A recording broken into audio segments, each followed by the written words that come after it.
కోట్ల మందికి దారి చూపించిన అతనికన్నా గురువెవరు?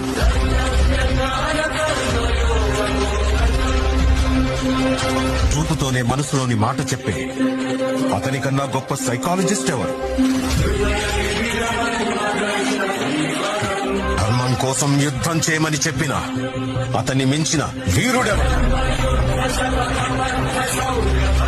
కరువు కష్టం తెలియకుండా చూసుకున్న అతన్ని మించిన రాజెవరు?